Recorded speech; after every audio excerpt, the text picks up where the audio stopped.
So the big question is this. We know spontaneous remissions and so-called miracle cures exist. We also know they aren't so spontaneous after all. I'm living proof of this, having cured my quote-unquote incurable illness. There's something to how this happens. So how do we, as humans with chronic symptoms, tap into this so-called miraculous healing capacity? That is the question, and this podcast will give you the answers. My name is Dr. Erin Hayford, and welcome to the Sacred Illness Podcast. Before we begin today's episode, just my standard medical disclaimer. This podcast is intended for educational and informational purposes only. The content should not be considered a substitute for professional medical advice, diagnosis, or treatment. Always consult with a qualified healthcare professional regarding any medical concerns. Hey everyone, and welcome to another episode of the Sacred Illness Podcast. I'm Dr. Erin, and I'm actually flying solo today. I'm going to be recording a solo episode as sort of an update on where I'm at in my own health journey and some introspections and reflections that I've been having as of late as it stands or as it pertains to my own health. So just to catch everyone up so that we're starting at the same place, many of you know that my health journey, my healing journey started back in my 20s when I was diagnosed with Crohn's disease. This is an autoimmune condition that can impact any part of the gut. Mine happened to land in my small intestine, which is a very common place for Crohn's to manifest. So when I was diagnosed, I was told essentially my options were medication for the rest of my life to suppress my immune system, to calm down the autoimmune response, which is when your immune system is attacking your own body. So my immune system was attacking my gut. So they wanted to put me on immunosuppressive medications for the rest of my life, and also was essentially told, surgery was likely going to happen at some point in my journey because that's how the trajectory of most folks with these inflammatory bowel diseases or IBDs typically lead to some sort of surgery. Not always, but often. And even in my 20s, when I was that age, I was 21 years old, somewhere in there, and I just refused to accept that that was going to be my story, that that was going to be the rest of my life. And I really think that a lot of it was, I often will say, was it denial or did I have some sort of intuitive inner knowing? I really feel like it was a combination of both, because part of my illness picture was self-denial, sort of ignoring myself, suppressing things, keeping things down, not allowing things to be bad. I'm recognizing more and more and more that I have this propensity or tendency to put on this face of everything is fine, everything is great, as essentially a defense mechanism so that people don't look at me, right? Not that I don't mind people looking at me just generally in a literal sense, but more in this more deep way. I didn't want people to see these tender parts of me that were sort of, so-called imperfect from the way that I felt about them, or bad or wrong or messed up or just not okay, right? And when I got sick, it was this really obvious thing of something is really not okay with you. And I didn't like that. I didn't like the fact that I couldn't really hide this not okayness because of my illness. And so I think, again, the natural tendency then for when I got diagnosed was to kind of push it away, no big deal. This is not a big deal. And I remember when I got diagnosed, my parents having this really big reaction to it, oh my God, this is awful. They had a lot of feelings coming up around it. And I remember just pushing it away. I was just ignoring their response. I was ignoring how they were reacting to it because I didn't want to feel like I was not okay. And as I was reflecting on this recently, I recognized that that is one of the core, if not the core wound in my psyche, in my soul, in my nervous system, whatever you want to call it. This feeling of something not being okay with me, not being enough, and having this feeling of, again, I have to basically compensate for that by showing up in the world in a way that just proves that I'm okay, to prove how good, how enough, how everything is okay in myself, in my life, in my body. And ultimately that, I believe and know that was one of the major, if not the major causes of my illness. This constant holding everything inside. When something bad would happen externally, I would just push it into my body and be very neutral, non-reactive. My Enneagram type, if you guys are into the Enneagram, is a type 9, which is the peacemaker. So I have this capacity, it's a gift to like help make peace in conflicting situations, right? Like I'm really good at seeing all sides and helping people find middle ground. But when there was conflict when I was involved in the conflict, when there was something to do with me or things around me, I would often kind of sacrifice myself, so to speak, for the sake of making peace. And one of the really clear examples of this, which is like, I kind of surprised that I'm going to share this, but when I was in high school, my first serious boyfriend cheated on me, and I denied it forever and ever and ever because I was part of that pattern, right? Like, no, that didn't happen. That couldn't happen. There's no way. Everything is fine. This relationship is perfect. Eventually, I found out that it was like, I finally came to terms with the fact that it was true.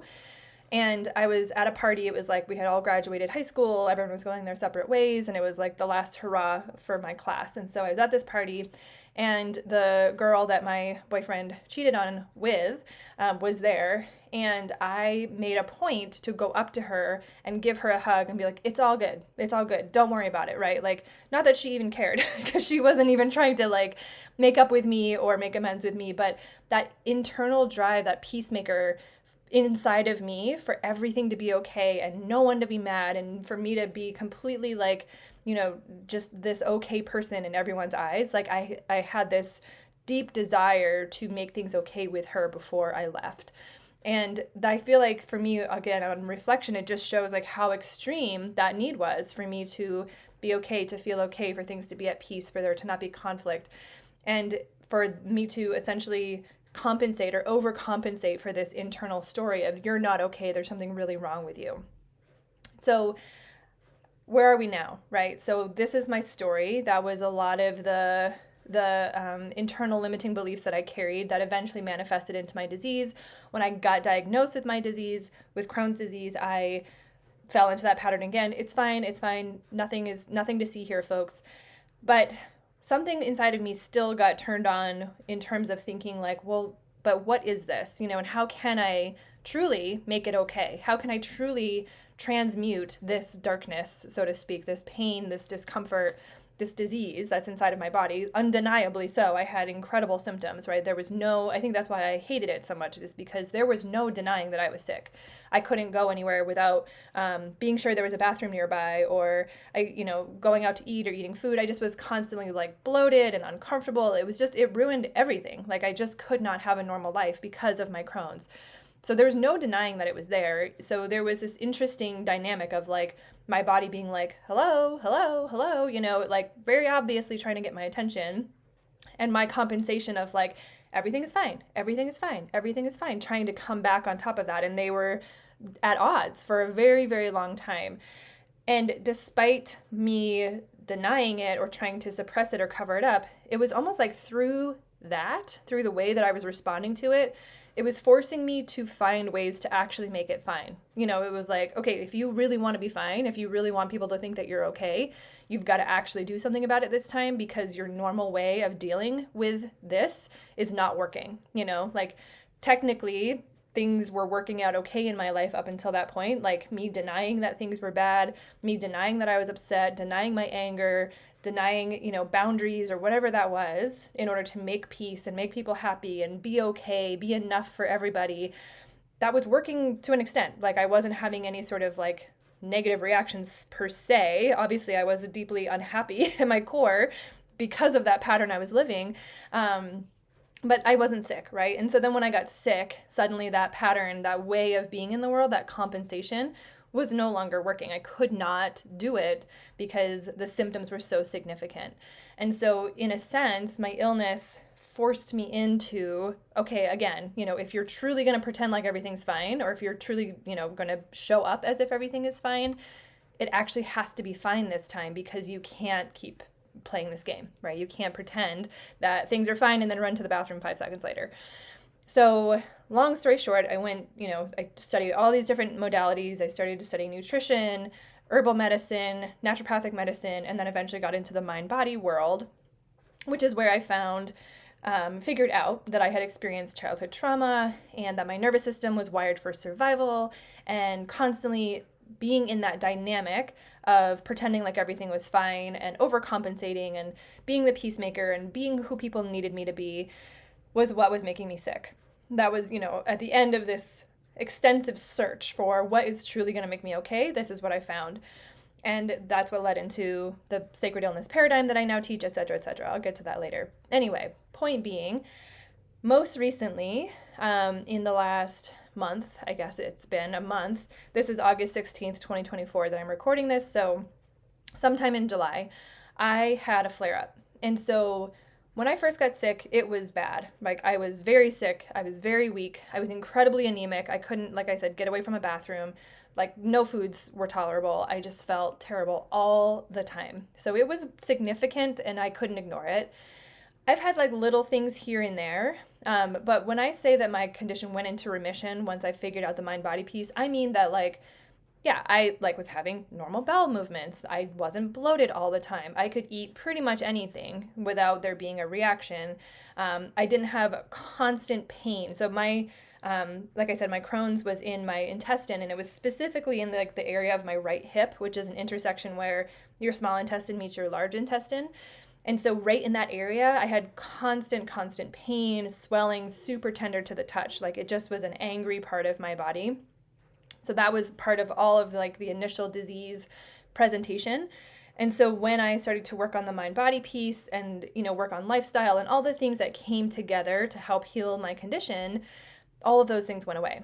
And like I said, I would have things here and there, like I would sometimes get bloated or sometimes have, diarrhea type issues, but those happen to everyone. And so what I had to figure out was sometimes GI stuff happens and it's not a flare-up, right? So that was something that I had to work to tease apart, which is something that I find a lot of us have challenges with. Like, it's normal to have symptoms sometimes. Every time you have a symptom doesn't mean you're having a flare-up. So hopefully that helps some people to distinguish. Like, sometimes we're going to feel sick, right? That doesn't always mean that everything is failing and whatever. Like, healing does not equate to perfect health constantly, always, or else you're not healed.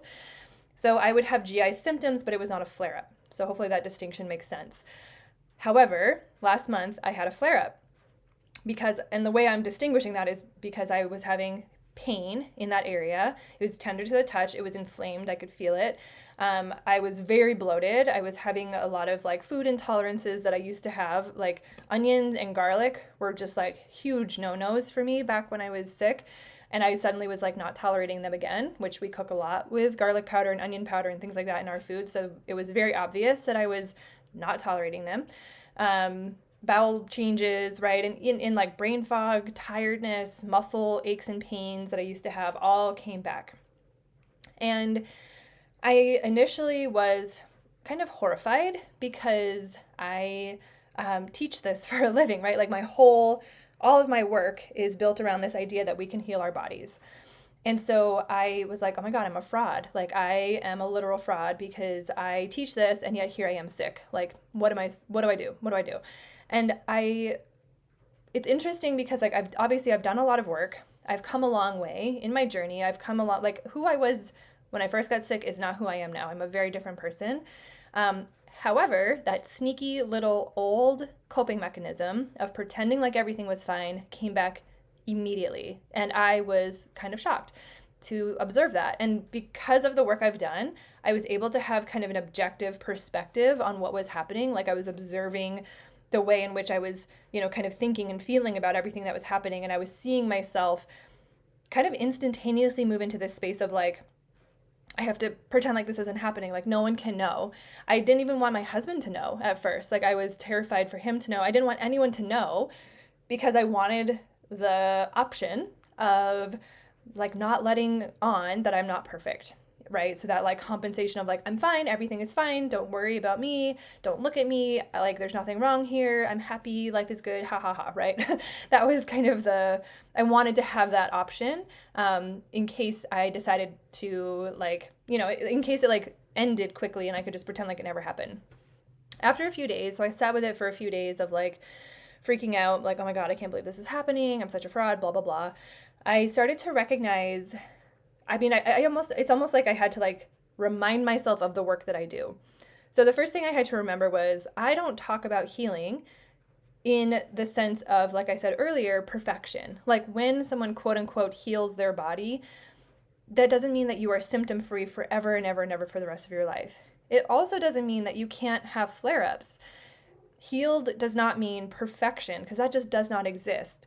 To me, healing is about wholeness. That's the word that I will use the most. And wholeness is having this complete, sort of in-depth, intimate relationship with yourself, where you are kind of like what I was saying, like you're able to have, like, observe yourself. You're able to be with yourself and recognize, be present to kind of the thoughts and the feelings and the reactions and things that are coming up in any given moment, and have this way of working with it. So you can have a response and have a reaction, but there's also this sort of objectivity that's present where you can say, oh, look at that response. Isn't that interesting? I wonder what's coming up for me. What do I need to do with this? Kind of like what I was saying with when I was observing myself immediately go into that space of like, oh, everything's fine. Don't tell anyone. Don't let anyone know that you're not doing well.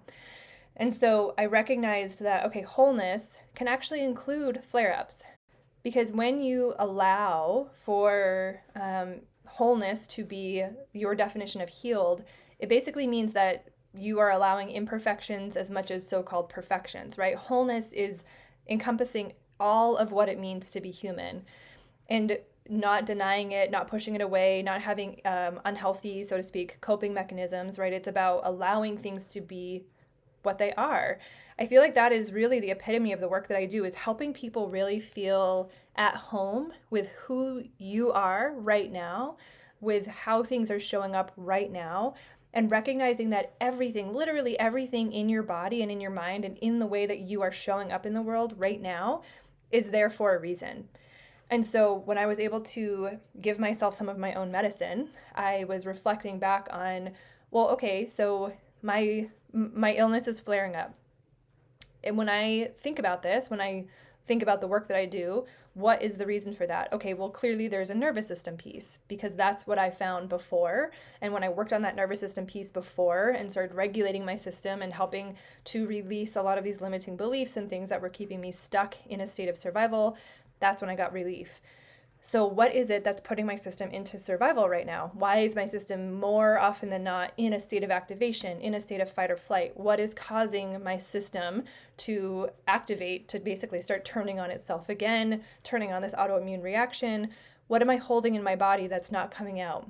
And so a lot of you know, in June, early June, I had a baby. He's wonderful. He's actually beside me napping right now. You might have heard him hiccuping earlier. And when I gave birth to him, it was lovely and wonderful. He's been an amazing baby, and it's been a very challenging transition because we have a 3-year-old. He is in the throes of what it means to be 3. For those who don't have kids, we've all heard of the terrible 2s. 3 has actually been more challenging for us as parents, and he's been going through a lot of mood changes. 3 is where a lot of autonomous behavior starts to come forward, where no becomes a big thing. They're really trying to figure out their boundaries and how they want to show up in the world.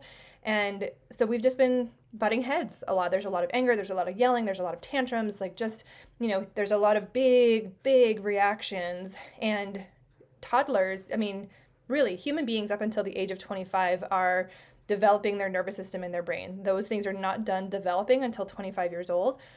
0 to 7 is where a lot of that nervous system regulation is getting laid down, including beliefs and ways of showing up in the world. And he's incredibly dysregulated. That's the whole idea behind co-regulation, is that a child who literally has no capacity for regulation needs to have that modeled and given to them to help bring their system back into a state of regulation. So essentially, we have this little being in our home who is constantly having these massive reactions to things that, to us, don't seem like a big deal, but to him, it's everything. And that's normal and that's fine, and my rational brain completely understands it, and my husband and I are doing our best to constantly meet him where he's at and helping him co-regulate. And on good days, we do it great, I'm proud of how we're showing up for him. But it's exhausting, and it's challenging, and it's constant, right? That is, I think, one of the hardest things that I'm going through right now, is that his tantrums are relentless. There's no there's no relief. Like you can have a tantrum and things calm down and then it's like, okay, phew. And then like 5 seconds later, something can trigger him and he goes back up, right? Because I think what we're used to with adult relationships is you can get triggered and, you know, you kind of work through it and then you're normally like good for a while, right? And like, unless you're just whatever. Point being that it's just relentless. And so I was reflecting on this and recognizing my nervous system is very sensitive. I'm a very sensitive person. And then there's that peacemaker part of me that really wants to work hard to make everything okay. And then there's the childhood trauma piece of living in a home where things were unpredictable, right? Like where big outbursts could happen at any time. You never knew what was going to make someone mad. So there was this constant like walking on eggshells feeling.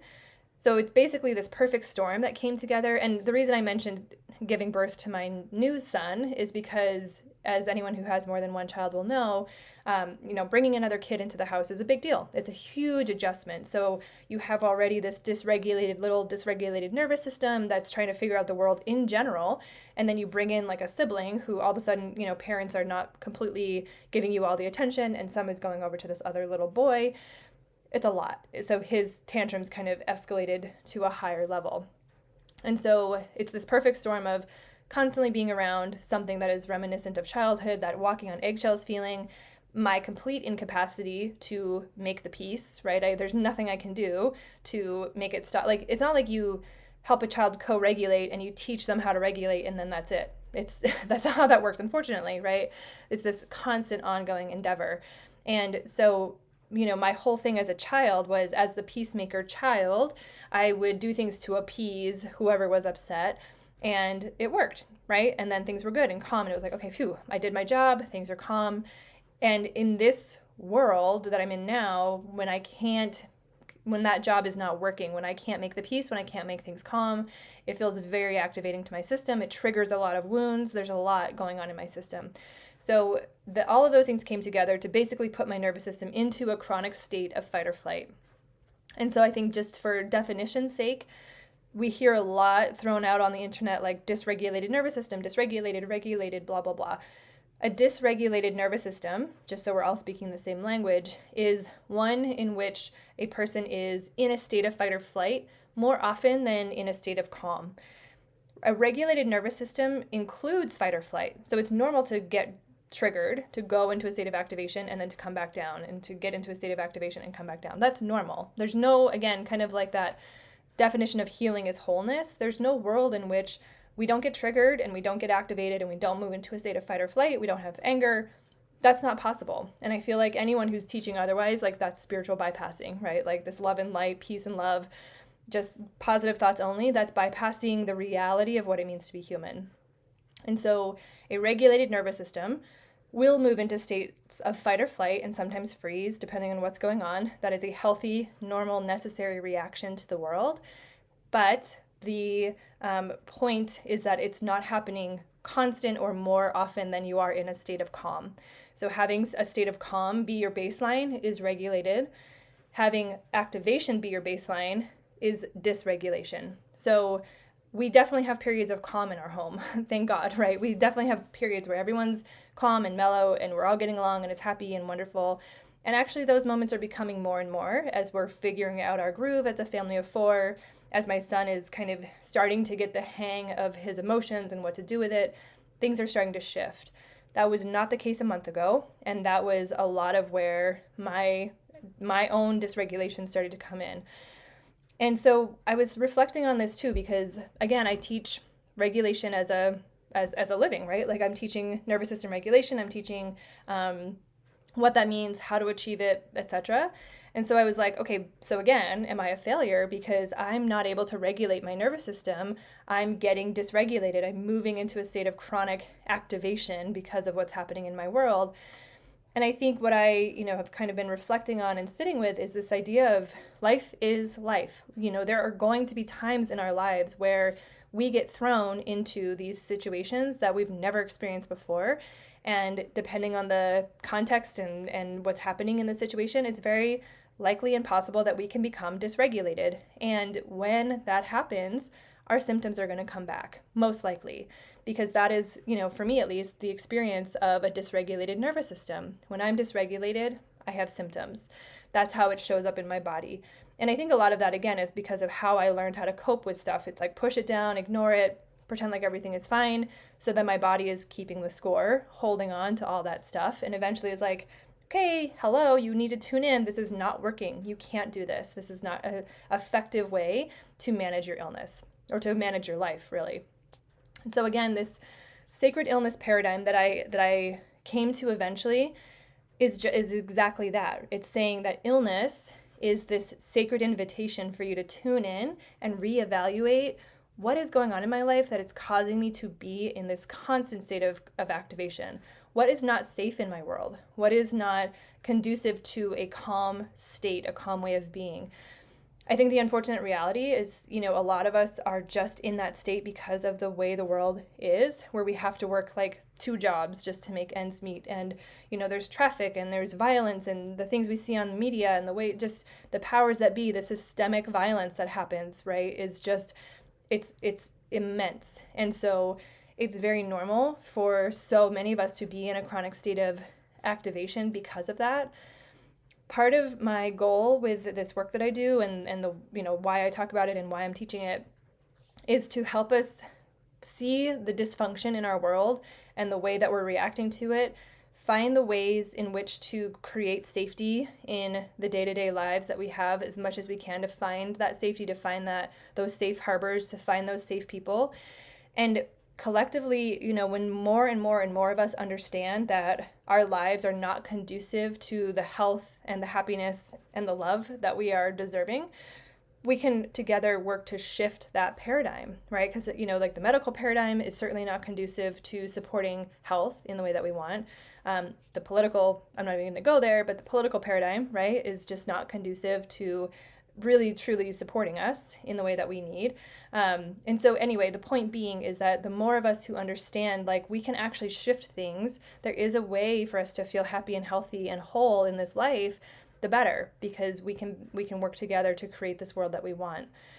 On the microcosm level, right, in our own personal daily lives, we have to consider what are the things that are within my control to help my system become more regulated so that I feel more safe and more able to move into a state of calm on a daily basis so that I am regulated and not constantly holding stress and activation in my body, which is not a state in which healing can occur. Hi everyone, Dr. Erin here. So by now you're starting to get an idea of some of what the sacred illness paradigm is all about. The sacred illness paradigm is all about this question of what is your illness inviting you to become? What is it that lies within each of us that allows some of us to acquire so-called spontaneous healing or remissions? And what is the key to unlocking that innate self-healing capacity in each and every one of us? The Sacred Illness Blueprint is something that I developed as a guide to help you walk through this process step by step to learn how to move deeper and deeper within yourself to find these layers of dysregulation, of trauma, of limiting beliefs, of things that you're holding within your system that are keeping you small, stuck, and sick. Ultimately, if we ignore the mind-body connection and are not exploring the ways in which our nervous system continues to be dysregulated or in a chronic state of activation and stress, any healing modality that we put into our body from the outside in is going to be less effective, if not effective at all. So if you are currently feeling stuck, lost, confused, or disillusioned in your healing journey, feeling like you have tried so many things, you have tried so many modalities, you have worked with so many providers, and you're just not seeing the results you want, know that this is normal, and of course you're not, because this foundational mind-body connection is often, if not always, missed in all of these modalities. And just like we can't build a house on top of sand, our healing cannot grow and blossom and be strong and successful if the foundation is not laid first. So rather than doing something different but similar to everything you have tried before and expecting different results, I encourage you to consider doing something different altogether. This is where I invite you to explore the Sacred Illness Group Coaching Program. This is a low-cost monthly membership option that I have created. It's constantly open, constantly enrolling, where you can begin to explore this completely different way of engaging in your health, in your body, in your illness, and in your healing process. What is provided inside this group coaching program is the blueprint that lays the foundation and lays the path out for you to follow to begin to explore these deeper aspects of health, to truly get at the root of what is causing your illness, and from there allowing all other modalities to blossom so that you can actually start to see the changes and the healing take place in your body that you have been expecting and wanting all along. If you're ready and want to learn more, head on over to aurorasomatic.com, and at the top of the screen, click on Group Coaching, where you can read all about it and become a member today.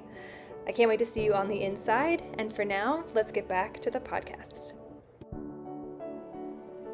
Here are some things that I've been doing since my flare-up happened that have helped me since move back into a state of remission. So first things first, I had to kind of have this like moment of gratitude with my body, like almost in a sarcastic way, like, okay, haha, thanks so much, body, for reminding me like what my work is all about, and helping me to reframe and remember, truly the message of illness and the goal of illness, which is to get us to tune back in. I found that I was almost getting disconnected from my work because I had been enjoying health for so long, good, stable health. Not that I, again, didn't have little tiny moments of not feeling good, but the general overall health was good. And I feel like I was starting to get disconnected from what it meant to have chronic illness because of that. And so on the one, first of all, thank you for helping me to tune back in to my life in general and ask myself, what's not working? What do I need to change? What do I need to look at? And secondly, thank you for keeping me humble in this work so that I can continue to relate to my audience and to you all who listen to this podcast, so that I can help guide you when you do have a flare-up and really understand what it's all about and understand that it's not a failure, that it's part of wholeness, to have moments of challenge. Being an authentic, real human being is that sometimes life sucks and things happen that suck and things are really hard and unpredictable sometimes. And that's, sometimes going to lead to a flare-up. And all of our bodies find different ways to deal with that activation, right? Like I developed Crohn's disease, and some of you develop fibromyalgia, and some of you get MCAS, and right, like there's lots of different ways in which that activation can manifest through our bodies. And I think it's really fascinating to think about, why one of us has it this way and someone gets it that way. But the point being is that the foundation of that activation is our nervous system, right? The foundation of that illness, I should say, is activation in the nervous system. So the root cause is the same, that foundational cause. And so coming back to that, right, is we are nervous systems that are dynamic and responsive. And when it's basically like an input-output system, right? Like the nervous system is going to respond to what it's given. And so when we are sick, when we are chronically sick, there is a chronic input that's telling the system to be activated, to be ready to respond, and we have to figure out what that is. So again, my first kind of step was to cultivate gratitude, to accept that this was what was going on, to allow myself to have it be seen, right? So I made a post about it on my Instagram page, and now here I am talking on my podcast. Letting myself be seen in my illness was a lot of the acceptance that I had to initially move through to find my footing in what to do next. So then the next thing I started to do was, okay, so chronic activation in my nervous system, aka getting triggered, is what's causing me to have this flare-up. So what do I need to do when I'm getting triggered in order to kind of soften the blow, so to speak? So there's this quote from Viktor Frankl that I'm going to butcher, but essentially it is between stimulus and response, there's a pause, and in that pause is our freedom. And I love that quote because it's everything, right? So when we get triggered, if we can pause before we instantaneously respond, that's where we can really start to practice who and how we want to show up in the world as. So for example, let's say my son is upset because I said no about something and he starts screaming. If I don't pause, it's, and if let's say I'm tired or hungry or like there's just too many variables to where I don't have a good sense of self-control in that moment, I am going to get activated. I'm going to feel that anger and feel that stress building up in my system. When I started to observe myself, so I started to insert that pause and take a step back. So he starts screaming, I take a deep breath, I wait a minute, and it's like, okay, I can see he's angry because I said no, he really wants that thing. what's a more skillful way for me to, like, just even that alone, like inserting that pause and starting to rationally talk to myself about it helps to take so much of the oomph out of that trigger, so to speak, because when we just respond to something, we're entering into a story of like, this is safe, this is not okay. Fight or flight is basically like, I need to fight this thing or I need to run away from it, right? So it's really, when you immediately respond to a trigger, you're really feeding into this like thing in the nervous system that's like, this is a threat, take care of it right now. And so that's where we get a lot of that big anger or those big responses, because we're feeling in our bodies that that's the necessary way to respond in order to survive.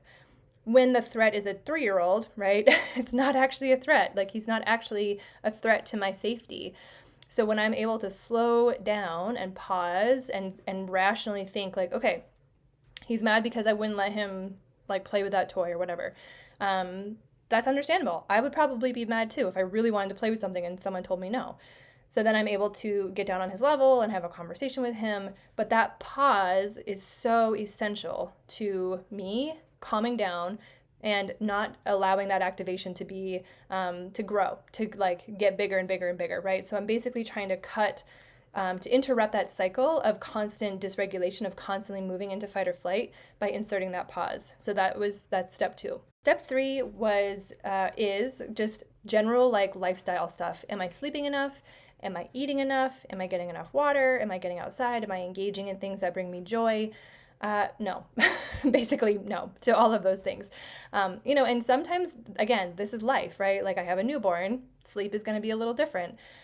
When you're raising 2 children and running a small business, like eating and drinking water, like sometimes I'm so busy, like I'm just not in tune with what my body's asking for. Or we're eating things that are like quick and convenient, right? Because we're both so tired by the end of the day, we being my husband and I, cooking is just not something we really want to do. So all of those things just are requiring me to kind of sit with, and again, like, life isn't perfect, right? And things sometimes there are just variables in our lives that are just not what we want them to be for this season of life. And so I've had to kind of reflect, like, what is reasonable, what is within my control, that is not going to just add more stress to my life, that I can start to tweak and change, so that I have more space and more calm and more time in my life for things that bring me joy, for meals, for water drinking, etc. So lifestyle stuff was number 3. Number 4 has been basically doing somatic work on myself. So at nighttime, after the baby falls asleep, I have been putting my hands on my gut in that area that I mentioned, kind of by my right hip, and allowing just whatever needs to come forward. So I'm trained in somatic work, in somatic experiencing, so I, kind of know what to do with that. It's a practice called somatic listening, and so essentially I'm being with that part of my body. The way I normally talk about it with clients is like, it's kind of like watching TV. Like, you're just observing it, you're just letting it show up and be how it wants to be. So I'll go into that area and say like, okay, there's pressure and it's burning and it's kind of like, I don't know, it kind of feels like the size of a golf ball and it's kind of pushing out, and like, I'll just kind of describe what it looks like in my mind's eye and what it feels like, and then I'll just observe what happens over the next few seconds or so, like 30 seconds, see what happens as I'm paying attention. If anything comes forward, like sometimes emotions will come up, sometimes images or memories or other sensations in my body start to arise. And so I'll just let those things start to come forward. And oftentimes you can find kind of the trail that you need to follow. So like, okay, my body is like, I'm feeling like I really need to like move my body around or twist, or an emotion will come forward and it's like, okay, what's that attached to? And memories will start to come up. And sometimes nothing happens, but again, as a seasoned somatic practitioner, these are the things that I guide people through and that I was able to guide myself through. So helping to release some of what's stored in my body has been monumental for me, because that's essentially the core of the work, is like, what's your body holding that you haven't been releasing or haven't been working through. And so that helps to kind of like unpack essentially like the suitcase your body's been carrying around for you while you were too busy to process. So it's been a lot of childhood stuff coming up for me. And a lot of that, like I was talking about, peacemaker stuff, like perfectionist, like show the world that you're fine stuff has been coming up. And so that leads me to the last thing I've been doing, which is, like I was kind of saying, like being transparent, like being honest with what's going on with my body, sharing what's going on with my body and my health, asking for help, communicating more. Those are things that I did not typically do because of that, like, I'm okay, everything's fine, peacemaker persona.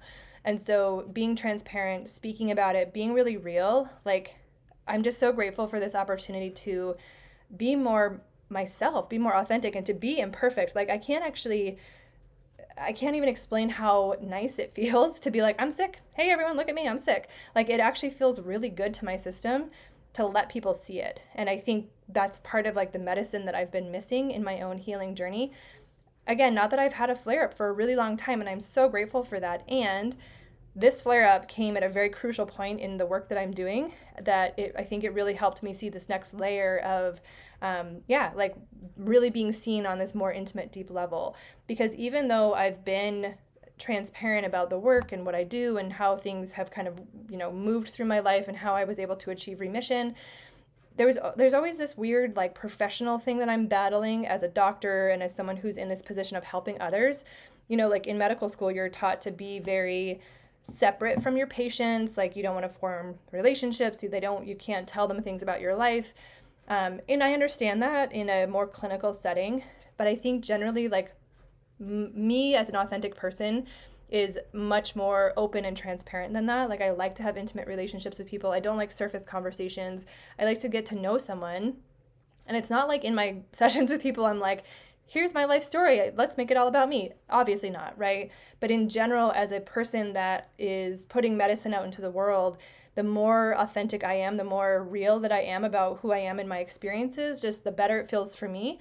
And it seems to be helpful for others to see that someone like myself who does this work and has had a chronic illness and now is having a flare up, and like I'm human and I'm not immune to human stuff, right? Like, I'm not immune to life. I just have knowledge and a skill set that helps me move through it, and a way to think about it that is really helpful for me. And then, like, through my life and through demonstrating it, I can show others how to walk that path as well. So this podcast episode is sort of a special one in the sense that it's like a little bit of a life update, a little more intimate and personal in terms of what's been going on in my life. And I'm really, again, grateful to be able to share this with you, and I appreciate those of you who are listening.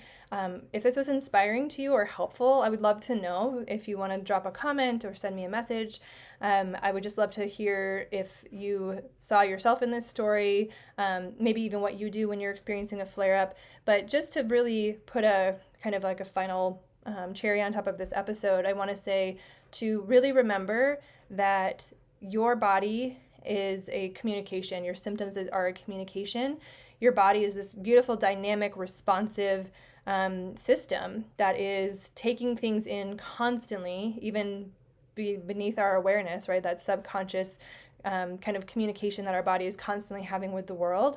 And everything that it's putting out is a communication, sort of a reflection of what it's being given.